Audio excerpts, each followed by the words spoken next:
Hi, this is Carrie Rana from Logistics Insider, and with me is Mr. Manoj Singh. He's Chief Cargo Officer, Adani Airport Holdings Ltd. Welcome to CCUB 2024, sir. It's a pleasure to meet you as always.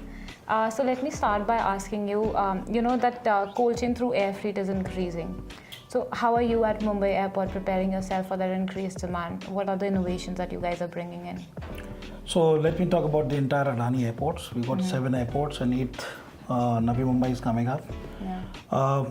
Currently, as an Adani airports, we're the largest cargo terminal operators within the country. And when you talk about the volumes which is growing, it's double-digit growing year on year. Yeah. Currently, we have a capacity of 0.5 million tons. And with the pace of growth, we can see Mumbai is going to be the flagship. Navi Mumbai Airport is coming up in April 25.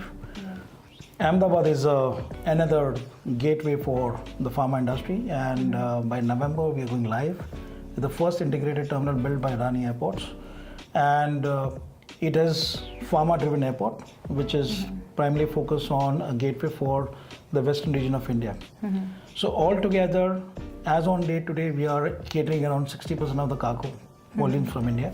Yeah. When we have these 3 airports, Navi Mumbai, and Ahmedabad, we expect around 76% of the market, which will be driven by us. So for us, infra is one process. The second process is the most important, is people, process, and efficiency. So we are bringing all the operation excellence what is needed, be it people, be it the certifications, compliance, and engagement with all the stakeholders are most important.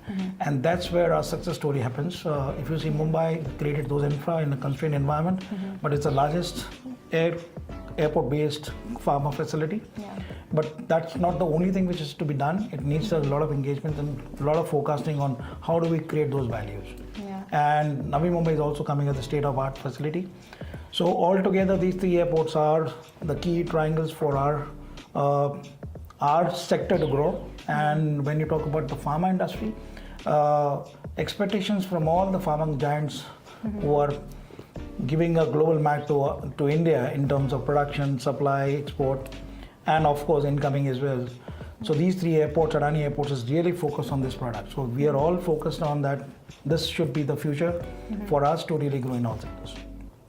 Well, sir, I would also like to ask you about, air freight and shipping. We see a lot of war happening, and shipping routes are getting impacted a lot. So what impact is it having on air freight, and do you see in the future that air freight will be the preferred choice for all to export perishable or pharma? If you see from the global perspective, any kind of impact on one modes of transportation has a positive impact or an impact to the other modes of transportation. So currently, because of the Red Sea impact, there's a huge surge on the air cargo across the world, and especially the Asian sector, be it India or any part of the world, especially on the Asian side. But these, I would say, are temporary, incidental. So what needs to be done is, how do we strategically plan on the organic growth and also strategic growth? So competition by air and sea, of course, has to create a lot of strategy together as a stakeholders. Of course, the cost is the most important, the freight, because customer wants to see the best of the cost, which is lean and cost effective and time. So time and paucity is something which takes the advantage of air cargo product, but sea always has an advantage in terms of volumes. But yes, because of impact of Red Sea, there's a general cargo surge across India, and you can see all the transformation from the sea to air is moving.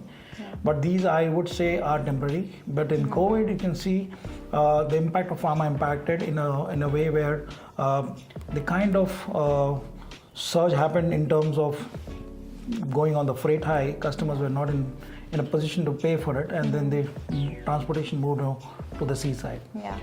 Now I can see there is gradually it is coming back, and there are so many players in the supply chain for air cargo has to work together on that. I think this is a continuous, not a tug of war, but I would say optimization, capacity, and creating a lot of value to the customers is the only thing which air cargo can survive. Well, very well put, sir. So we're here at CCUB, and you have been a part of CCUB since the beginning. So if you can comment on the evolution of CCUB. 7 years, as mentioned, I remember it was in Hyderabad. We had just interacted for the first time in 7 years back, and I can see CCB, a lot of engagements, lot of collaborations happening. Every supply chain players are engaging themselves, involving in the conventions, deliberating, and you can see there is an exhibition as well. So there are a lot of stalls which is innovative products, and youngsters are getting a lot of excitements of creating show, displaying their projects, and that really inspires that this industry is going to go multifolds. And any innovations, we are the global pharma players, we are technology driven, we've got the best of the people around the globe. But India per se, as a pharma and technology merged together, I think India is going to be a big giant or a preferred choice across the world.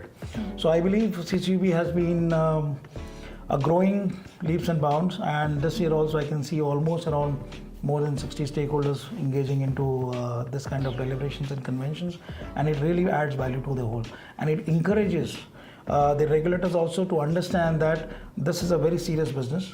We all have to see that the efficacy and the speed of air cargo, which is meant to be, is completely justified. Yeah. Well, thank you so much, sir, for your time. It was lovely speaking to you as always. Pleasure as always. Thank you.